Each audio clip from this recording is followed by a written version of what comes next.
Well, good evening, everyone. Welcome to Center for Spiritual Living, Greater Las Vegas. My name is Reverend Laura Hallett, and it is my pleasure to welcome you to our Wednesday evening service. Our Wednesday evenings are dedicated to taking a little bit of time to go deeper with the topics that are brought up in the themes for the month. Our themes are based on the Centers for Spiritual Living Global Themes for 2022. And this year's theme is Living Everyday Wonder. That also happens to be the theme for January. And this month we're looking at how we can approach life with a sense of awe and wonder and curiosity instead of coming from a sense of fear and judgment. Our book of the month is What's in the Way is the Way by Mary O'Malley. And so each week on Wednesday night, we're taking a section of that book and looking at those topics that are brought up in it and exploring those ideas a little bit deeper. And then I'm offering a spiritual practice each week to help us cement that into our being and giving us some tools that'll help us move through some of the challenges in life. So I'm really glad you're here with us for this Wednesday evening service. I'd like to start by thanking our wonderful team that puts this together. We have Madge Castle, our practitioner, who is sitting high watch for us. Madge is sitting at home in contemplation, holding truth and the highest good for the unfoldment of this service and everyone that this service touches. So thank you, Madge, for all of your service. I want to thank Justin Vogel, our music director, for all the phenomenal work that he does to give us some high-quality musicians and some wonderful music that supports our topics. And then, of course, we have Joe Blom, our media specialist, who puts this all together and brings it to you each week. We certainly would not be where we are without these wonderful volunteers, so thank you all for your service. So tonight we're looking at the 4 tools of awakening, some actual practical things that we can do to begin to have a deeper experience of what is actually happening within our own being. And like I said, these are based on the topics from Mary O'Malley's book, What's in the Way is the Way. So the first thing I'd like to talk about is how this idea of living everyday wonder, when we learn how to turn towards our experiences in life through wonder and curiosity, then we can actually begin to really affect some change. Some of the things that it does practically is it allows us to open up and access that spaciousness of our heart. If we come at it from fear and judgment, then there's automatically resistance to it. But if we can soften it ourselves a bit and ask some really deep questions and get to what is here for me to know and what is here for me to experience, then I think we can have a significantly different change. One of the other things that this coming at things for this idea of curiosity and wonder is that it actually lets us discover that we're really naturally okay. I don't know. I think many of us come into this world thinking that we are somehow flawed in some way. You know, in her book, Everyday Joy, Joko Beck talks about how we are born with this core belief that it actually hits us the moment that we are born, when we are taken out of this wonderful, safe, protective environment and thrust into this cold and loud and scary world. We believe that we've done something wrong. In What's in the Way is the Way, Mary O'Malley says that all of our belief systems are fully formed within us by the age of 6. The beliefs about how we interact with the world and how our relationship to the world and how our sense of self is all developed by the age of 6. And so these are some pretty young ages to be having such fundamental beliefs. And so it's natural for us to get a sense of I must have done something wrong for all of this to happen.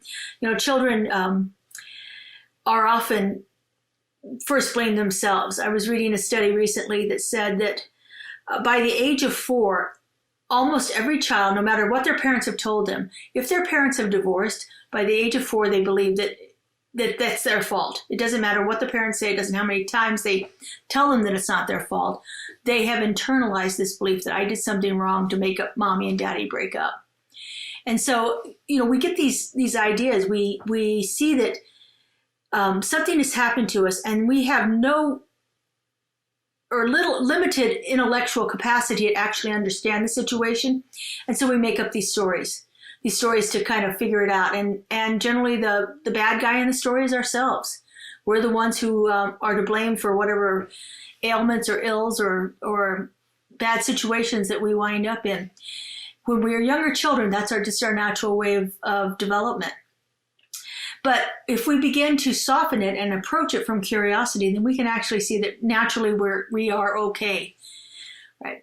The other thing that all of this does is it helps us release a lot of the pent-up energy, the bound-up energy that has been operating in us at a very subconscious level that has led to sometimes some destructive behaviors where we need an outlet for that. And so as we begin to learn to be curious and approach things in a different way that isn't fear-based or judgment, then we can open up a space within ourselves to release some of this stuff. As I talked about on the first Wednesday of January, there's meditations that we can do. We did the soft belly where we're letting that stuff bubble up and come out of us. We just soften our abdominal area to allow this spaciousness to happen, which allows the release of that kind of energy. We have within our being, we have internalized our functioning mind, and our mind actually operates on 3 different levels. We have that conscious mind, the one that's chattering, the one that Mary O'Malley calls the storyteller, the one that's constantly figuring out things and making up stories about them and trying to keep us safe and play and keep us in control. It runs from the fear. It runs from judgment. It is that part of us that is that probably we are most conscious of. It is that part that is at that upper level of our mind. If we think of our mind as in 3 layers, that upper level part of our mind is this conscious chattering thing that it never stops. Maybe when we go to sleep, and even then, I think maybe that's partly responsible for some of our dreams. But it's constantly there, and so it operates out of fear and it operates out of judgment, and it's totally focused on controlling life. Many of the psychologists and psychiatrists have called it the ego, and this ego has this idea that it's in charge, it's controlling things, it's likes things to stay the same, because when things are feeling the same, then you feel in control. It doesn't like change. It wants everything to stay nice in the little boxes that it's put it in. But we know in our lives that's sometimes very difficult. And so what happens is this upper level mind, this more conscious mind that is chattering constantly and trying to control things, then actually leads us to things like compulsions and addictions, things that will distract us from the situation at hand. And so we find these coping mechanisms of compulsive behaviors or addictive behaviors that we can use to apply to it so that we don't have to think about what's happening out there. We can just kind of push that aside because, as I said, this upper level mind, this controlling mind, doesn't really want to deal with anything that isn't perfectly in its box. And so, again, we wind up with these different kinds of behaviors that are not generally beneficial to us. And so that's all happening in this upper level of our mind, this storyteller part of our mind, this ego part of our mind. I said there's been many names for it, but it's the part we notice when we're sitting down to be quiet for meditation, or if we're laying down to go to sleep and our mind starts racing. That's that mind. That's that part of the mind that is doing that.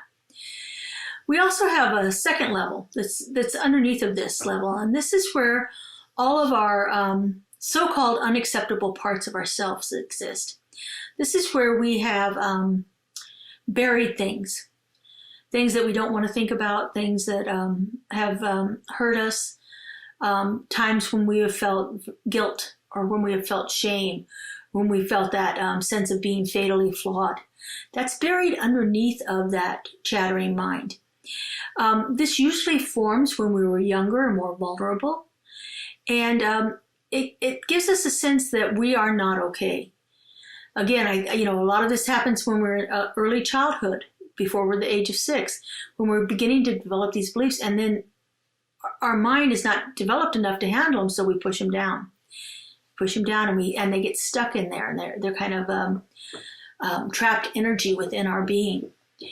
And then we have this next layer of the mind, this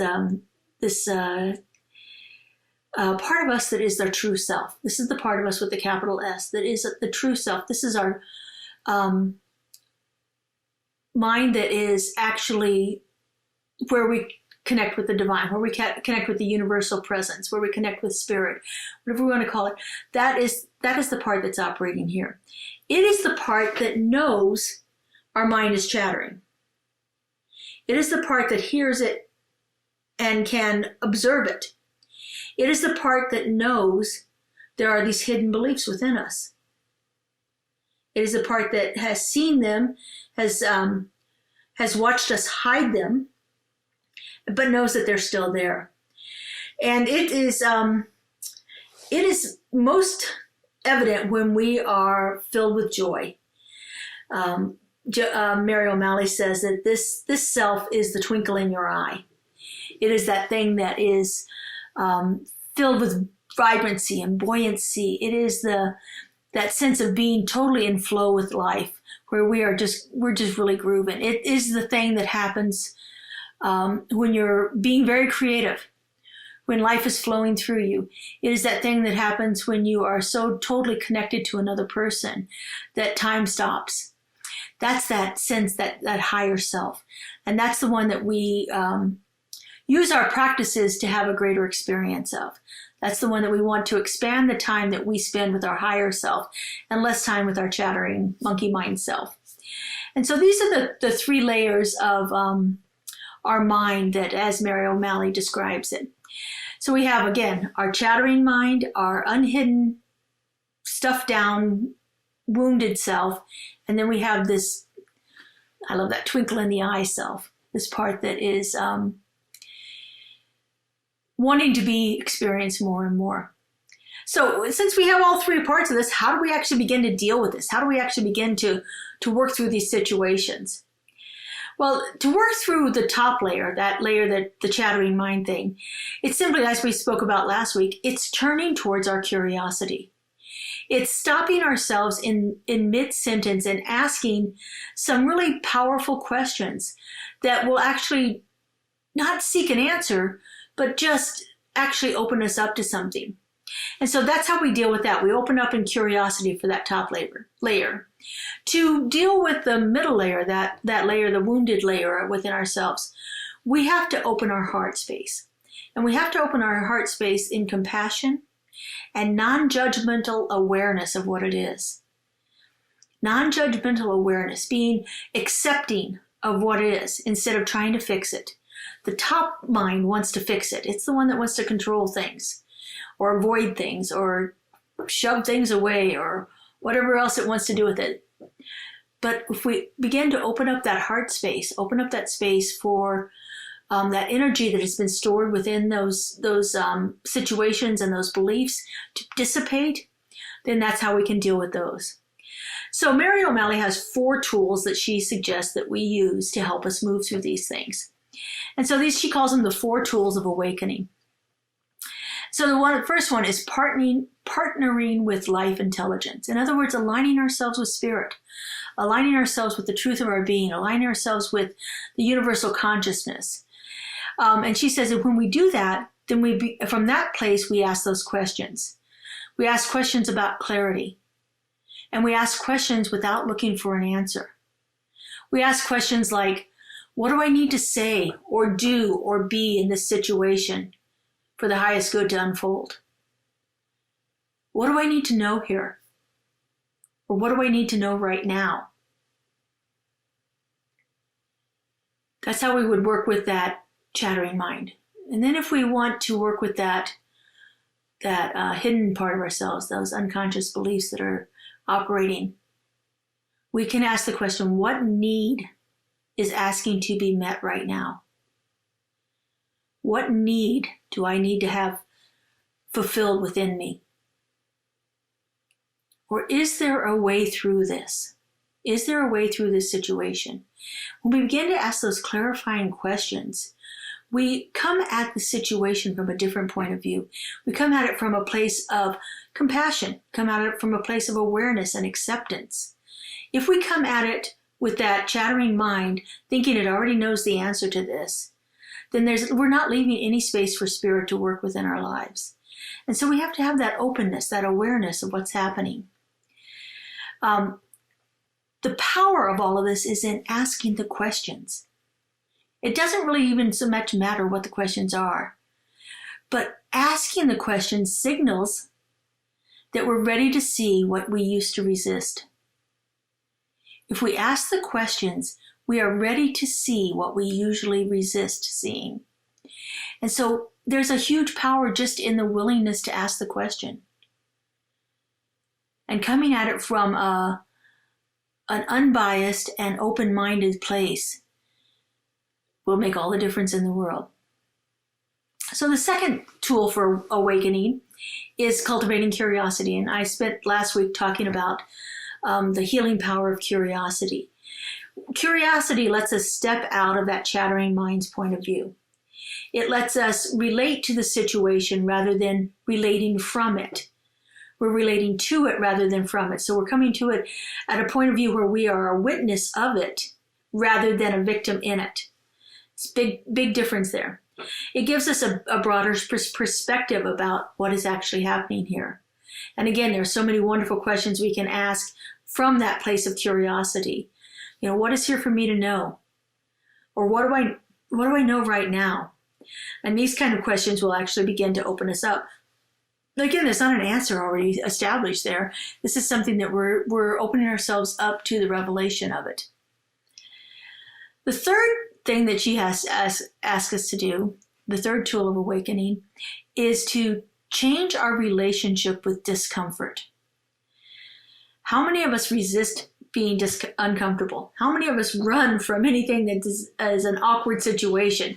How many of us don't want to have to deal with it, any pain or stress or strife in our lives? We have a tendency as a society to run from things that make us uncomfortable. But when we can begin to move towards it instead of resisting it, then things begin to shift in our lives. What happens is we begin to make things workable and doable, and we're able to overcome them rather than allowing them to take us over. So when we approach things by not pushing the discomfort away, by working through it, and in other words, the way through is the way in. What's in the way is in the. No, I got a title all mixed up. What is the way is in the way. So when we work through it, when we move through the challenges in our lives, instead of avoiding them and running from them, then things really begin to shift quite a bit in our lives. It's really amazing to watch this happen. I know I've experienced it in many of my things. It's like if I'm in a discomfort, even if I'm in pain, physical pain, and I can ask myself, what is the nature of this? What is this pain about for me? What is this telling me? And just listen quietly for the answer. And generally something will come through that is clarifying for me. When we move towards discomfort, instead of resisting it, when we develop this relationship with discomfort, we learn to recognize it quicker and we learn to soften to it. In her book, she talks about the tightening. When we feel a discomfort, we often feel it in our bodies, and something in our body tightens up. And when we begin to recognize that tightening, then we can actually apply some of our spiritual practices to it a little sooner and allow it to release and soften within our experience. Often the pain dissipates from that just by giving a little focused attention to it. I often go to a massage therapist, and she does this interesting thing where she's just putting pressure on different parts of my body. It's like a part will hurt, and instead of not messing with that part again, she actually goes back and gives it the attention that it needs by putting a gentle pressure on it that allows that spot to soften in my body, so I can have a stiff muscle in my shoulder, and just by applying a little tiny bit of pressure to it, then it actually allows the muscles to soften in there. And that happens throughout our whole being, and we can do it. We can learn to do it ourselves. And when we do all this, we can release the energy of whatever that discomfort is. And again, that allows us to have a greater spaciousness within ourselves. And the fourth tool of awakening that she says is accessing the power of our heart. So when we are more curious and we ask for clarity, our heart will open. Our heart will actually open up when we open up in curiosity and asking for clarity. It allows us to give those unhealed parts of us space to move through us. As I said with the soft belly meditation, it was about open heart, soft heart, merciful heart, allowing the heart to open and creating a bigger space within ourselves where that problem can dissipate itself within there. This allows for plenty of acceptance, and not just regular acceptance, but compassionate acceptance. Acceptance that comes at it from a place of gentleness and softness, and a place of wanting to be a beneficial presence within our being instead of something that we are resistant to. And so we can develop this compassionate attention that will allow this to soften more rapidly within us. And finally, it allows a place for all parts of us to be fully seen, heard, and accepted without the need to change them. Allowing them to dissipate is not about trying to fix them.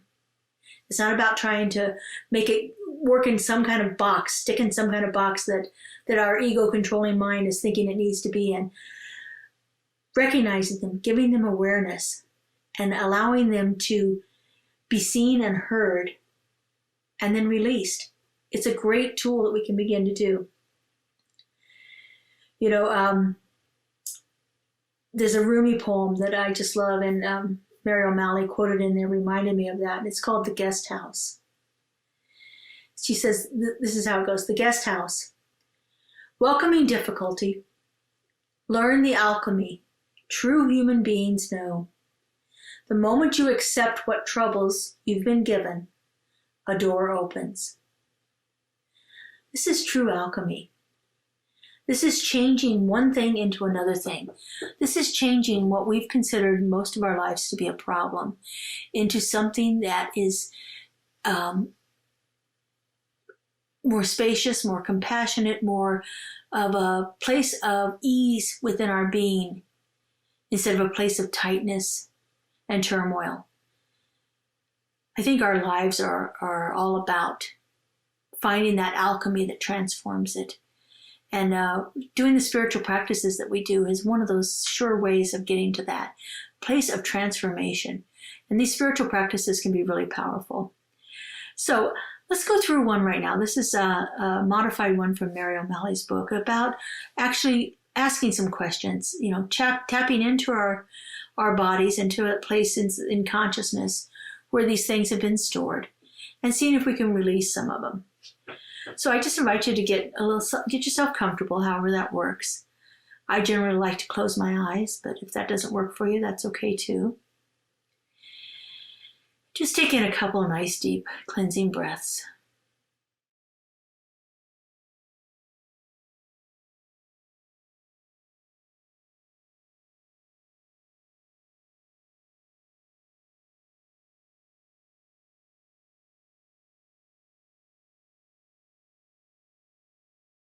And just bring your awareness to your heart center. It might not necessarily be a location on your body, but it is a place from which your higher self is operating. I tend to think of my heart center as just below my sternum, right at the top of my abdomen. It seems to be the center of my whole heart space there.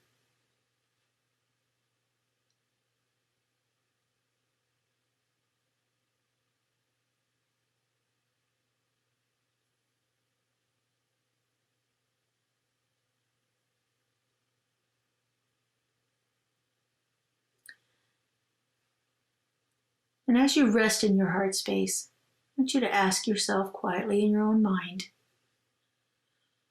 what is asking to be seen? What is asking to be seen?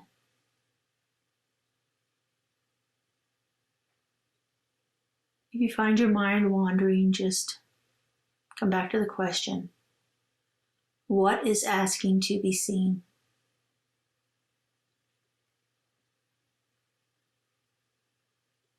Now, if you notice a feeling or a sensation, or maybe an old story coming to your mind,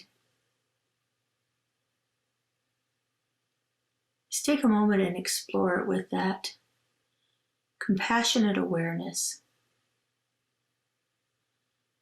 that accepting attention.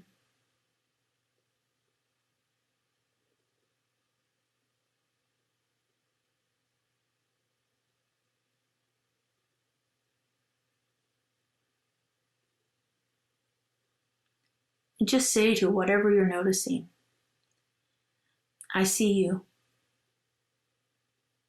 It's okay that you are here. I want to know more about you.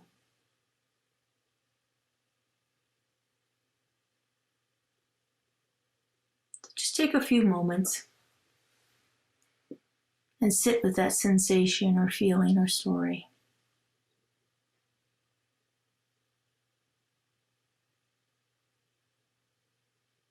I see you. It's okay that you are here.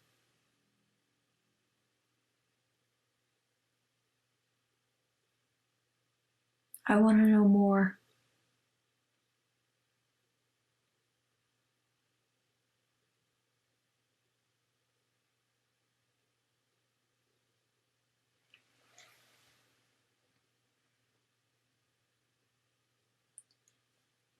These parts may be ready to share, or maybe not, but don't try to force it.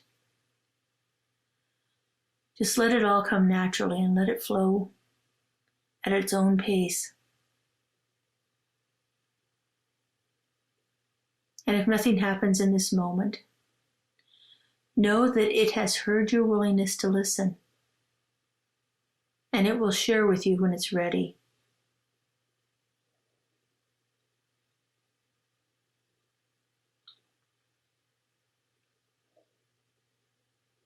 Again, if you find your mind wandering, simply ask, what is wanting to be seen? And acknowledge it when it comes to your awareness.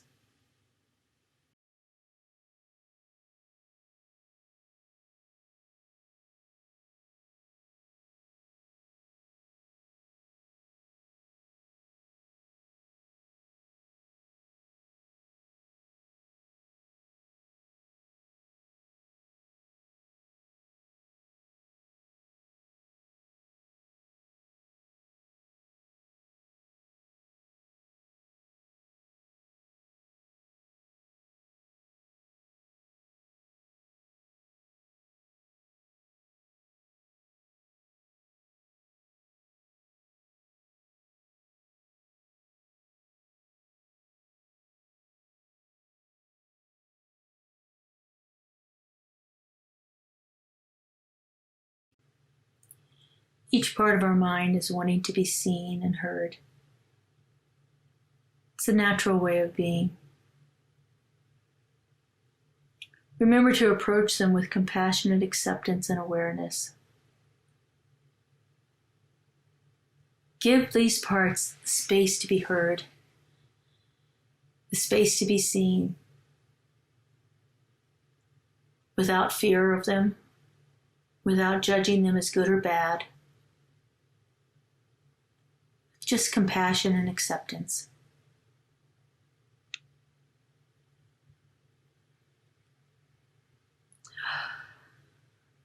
So let's take this into one of our other spiritual practices, our form of affirmative prayer. We call this spiritual mind treatment. It is a 5-step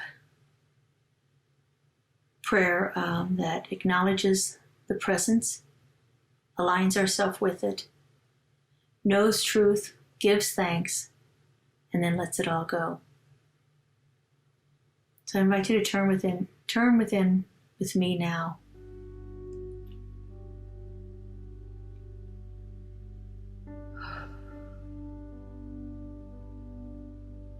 And how good it is to just take a moment to become still.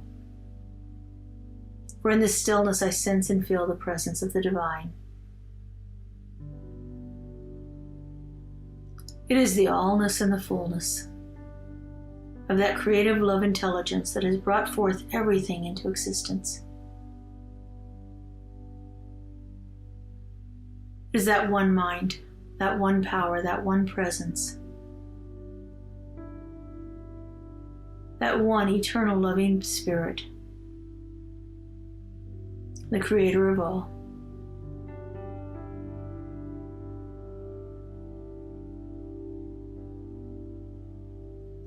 Because I know that there is only this one.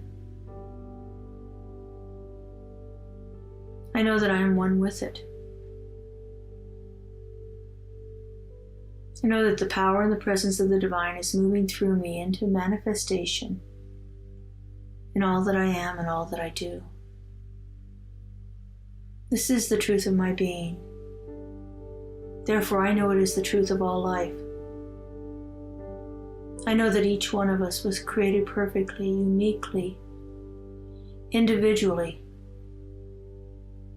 to be that divine loving presence of the one. And so in this realization, I just simply speak my word. I know that all life exists in an eternal now, an eternal perfection, an eternal wholeness.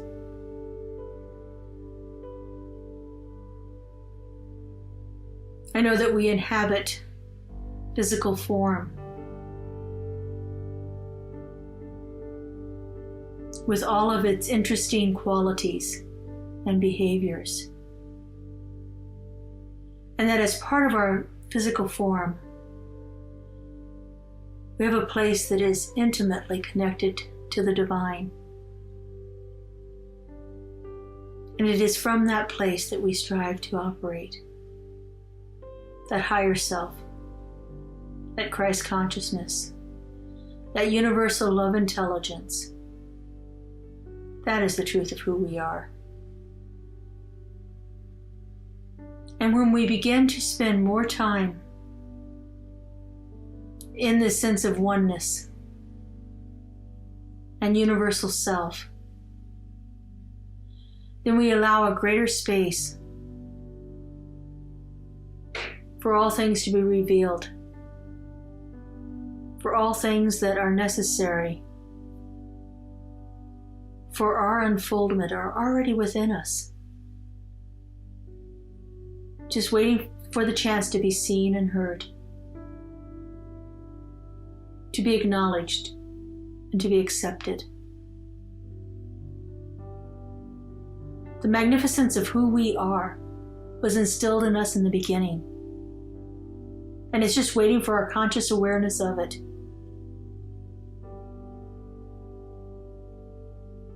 And I know that through dedicated practice, through study, through exploring principles, through willingness and openness, all things are revealed. You just simply give thanks for this knowing. I'm so grateful to see this power and presence moving through life. I'm so grateful to see it in action all around me. And I just simply release this word. Knowing it is complete, I let it be. And so it is. Amen. Here at Center for Spiritual Living Greater Las Vegas, we are a mission and vision-driven community. We offer transformative educational opportunities, deep and meaningful moments of connection, uplifting Wednesday and Sunday services. We greatly appreciate your contributions that support the amazing work we're doing here in Southern Nevada. We have several easy ways you can contribute. We have text to give. Simply text the amount of your donation to our text to give number and you'll be prompted to enter your information. There's a link to our online donation page posted below this video where you can contribute by debit or credit card. And of course, you're always welcome to send a check to our office if that works better for you. All of your contributions go to support the great work that we're doing here in Greater Las Vegas community.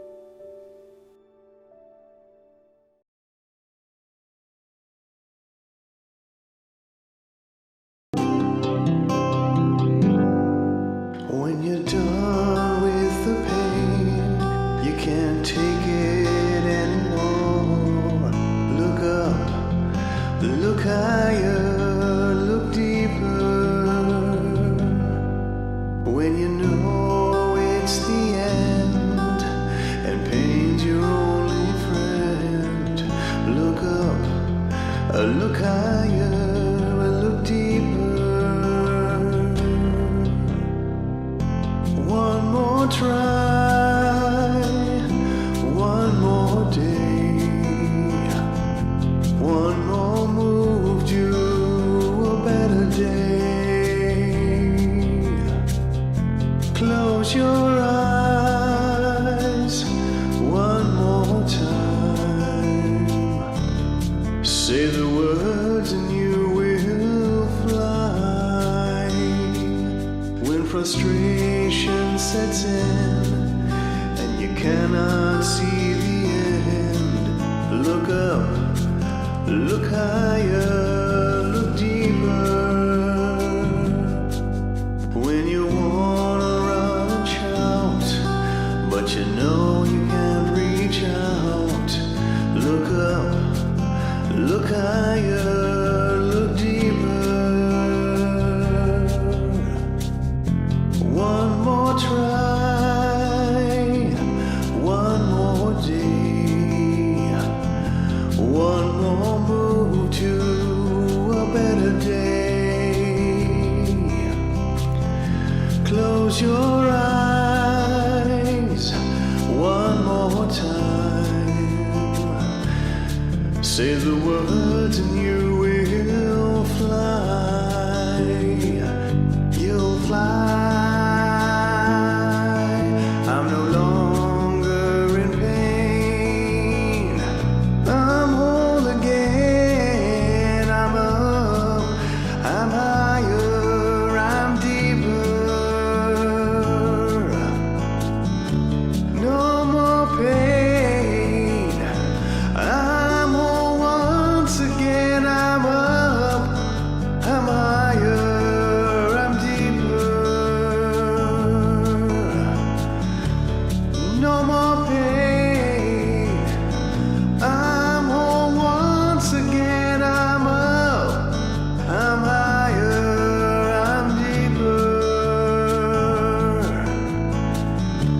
I am love, I am peace. I'm up, I'm higher, I'm deeper. I'm up, I'm higher, I'm deeper. I'm up, I'm higher.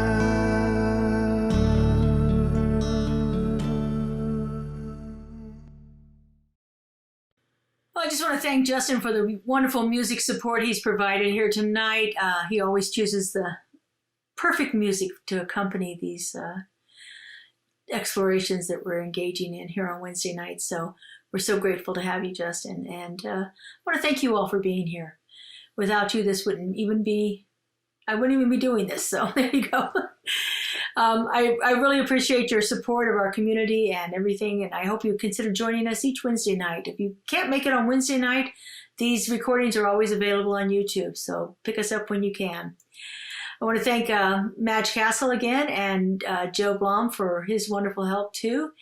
And I know that this is going to be an amazing week unfolding for each and every one of you as we become more conscious of all of the inner workings of our being, and we begin to explore those from a sense of curiosity and wonder with a compassionate heart and a spacious awareness. I know that truly our life transforms, and when our lives transform, our world transforms. Thank you very much for being with us. Have a blessed week. We'll see you next week. Good night.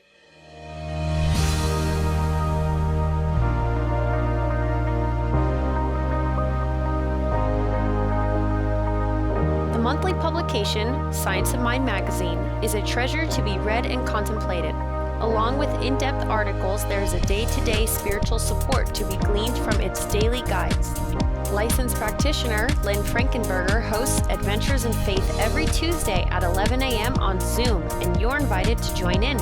This is a weekly group discussion that focuses on those daily guides and how to apply them. Check Facebook and our weekly newsletter for more details.